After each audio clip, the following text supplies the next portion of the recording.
O Senhor esteja convosco. Ele está no meio de nós. Proclamação do Evangelho de Jesus Cristo segundo Marcos. Glória a vós, Senhor. Naquele tempo, os fariseus e alguns mestres da lei vieram de Jerusalém e se reuniram em torno de Jesus. Eles viam que alguns dos seus discípulos comiam pão com as mãos impuras, isto é, sem as terem lavado. Com efeito, os fariseus e todos os judeus só comem depois de lavar bem as mãos, seguindo a tradição recebida dos antigos. Ao voltar da praça, eles não comem sem tomar banho e seguem muitos outros costumes que receberam por tradição. A maneira certa de lavar os copos, jarras e vasilhas de cobre. Os fariseus e os mestres da lei perguntaram então a Jesus: por que teus discípulos não seguem a tradição dos antigos, mas comem o pão sem lavar as mãos? Jesus respondeu: bem profetizou Isaías a vosso respeito. Hipócritas, como está escrito: este povo me honra com os lábios, mas o seu coração está longe de mim.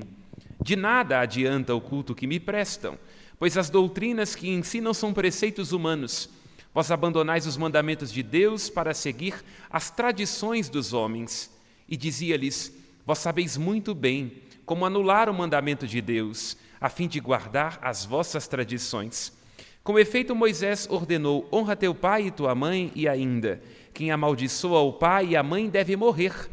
Mas vós ensinais que é lícito alguém dizer ao seu pai e à sua mãe: o sustento que vós poderíeis receber de mim é corbã, isto é, consagrado a Deus. E essa pessoa fica dispensada de ajudar o seu pai ou a sua mãe. Assim, vós esvaziais a palavra de Deus com a tradição que vós transmitis, e vós fazeis muitas outras coisas como estas. Palavra da salvação. Glória a vós, Senhor. Pelas palavras do Santo Evangelho, sejam perdoados nossos pecados. Amém. Comparecemos nesta manhã diante da segunda parte do relato da criação. A palavra de Deus que constitui tudo que existe. O seu sopro, o seu espírito, faz as águas fervilharem e serem animadas de vida. Como dizíamos ontem, convém repetir, trata-se de um relato simbólico e poético, não uma descrição crônica e científica do início da criação. O objetivo deste texto do livro do Gênesis, no capítulo 1, é dar a conhecer toda a criação como sendo formada a partir da sabedoria, do amor e da bondade, do Deus que é bom e cria para o bem. Um relato simbólico e poético no limite do entendimento, porque nenhuma ciência humana seria capaz de esgotar os desígnios de Deus no mistério da criação. E também o limite da palavra humana, porque nenhum escrito humano seria capaz de desdizer o que escapa à palavra, está para além da palavra, está reservado aos mistérios de Deus. Portanto, os relatos aqui situados nesta apresentação sacerdotal, reporta-se ela ao século VI antes de Cristo, apresentando a criação que vai sendo feita à maneira de uma grande procissão litúrgica. Trata-se de um relato sacerdotal. Estes fatos não podem ser situados num tempo, pertencem a uma história primordial, a qual não se pode atribuir datas precisas. Portanto, o nosso acesso só pode ser simbólico, poético, narrativo. O grande objetivo deste relato é o de nos oferecer uma mensagem de salvação, qual seja, o Deus que cria na sua sabedoria, no seu amor e na sua bondade. E Ele mesmo vai plasmando, como que entregando, comunicando à criação a sua bondade, num refrão contínuo. A cada dia, 6 dias da criação, o autor insiste: Deus vê que é bom. É muito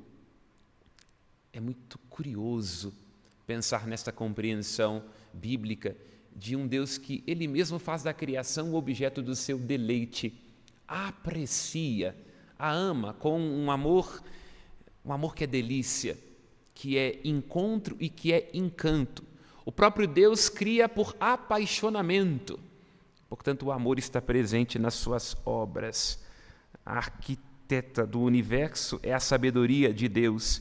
A motivação de sua criação é o seu amor. Ele, sendo bom, cria cada criatura como um reflexo de sua bondade, e particularmente o ser humano. É o versículo 26 deste primeiro capítulo do Gênesis. Façamos o ser humano, macho e fêmea, homem e mulher, versículo 27, a nossa imagem e semelhança.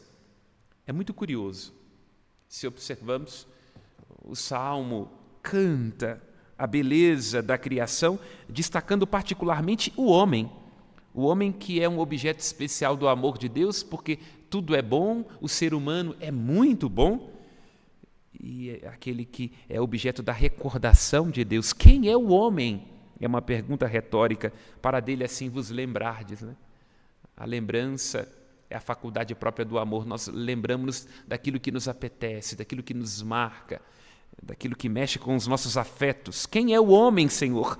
Para que, sendo Deus tão onipotente, tão altíssimo, fazer deste homem um reflexo da sua glória.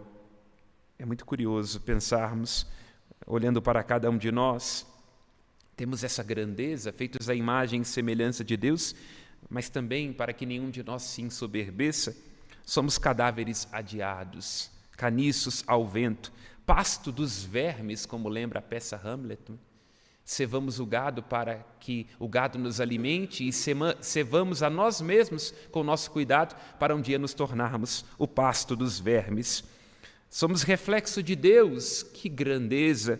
Tselem está aqui no hebraico, mas com ironia lembra o Talmud que Deus criou os homens depois dos vermes, para lembrar de fato que os homens são maiores do que os vermes, mas que os vermes foram amados primeiro. Portanto, cada um de nós tome consciência desta vocação, a grandeza.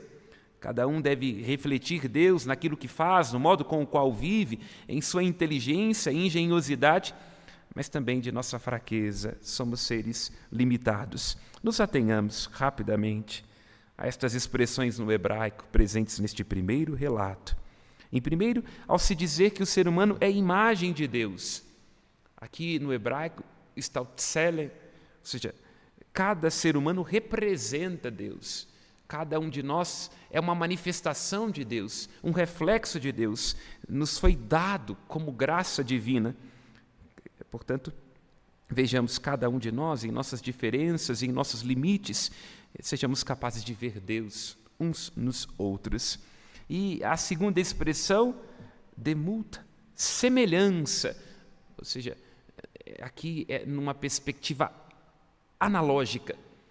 A semelhança de como Deus se comporta, o ser humano deve se comportar. Por isso, o ser humano é colocado numa espécie de lugar tenente da criação. O que é um tenente, não é? Na linguagem militar. Ele está entre a alta hierarquia e os praças. Portanto, é o tenente quem vai traduzindo a estratégia de guerra àqueles que estão na base do exercício militar. Assim é o ser humano. Nós estamos precisamente no meio, entre a glória de Deus, que é o soberano, e entre toda a criação, recebendo dele esse mandato, não é? Este radar, dominai, que não é um exercício autoritário nosso sobre a criação.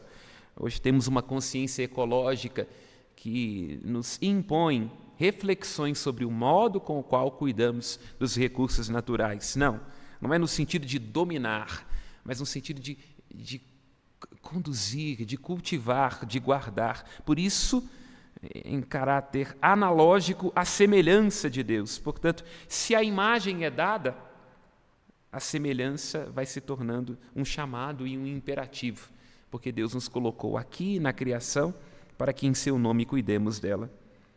Vejamos, irmãos e irmãs, no Evangelho, em sentido oposto, Deus vê tudo que é bom e, como seu reflexo, temos também que ter um olhar bom, no sentido diverso. Os fariseus veem mal. E Jesus alerta a eles e a cada um de nós que podemos ser dísplopes, míopes, termos a nossa visão afetada. Porque Deus vê aquilo que é bom. Quando nós nos afastamos de Deus, a gente vai passando a ver só o que falta, só o que é ruim, só o que está inadequado. Não para corrigir, porque às vezes é necessário, de fato, ver aquilo que está faltando, mas para condenar, punir com a nossa hipocrisia.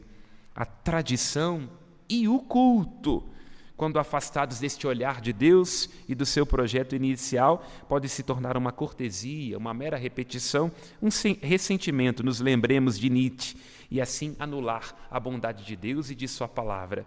Estejamos atentos. Louvado seja nosso Senhor Jesus Cristo. Aos céus nossas preces. A nossa resposta será: concedei-nos, Senhor, a vossa graça.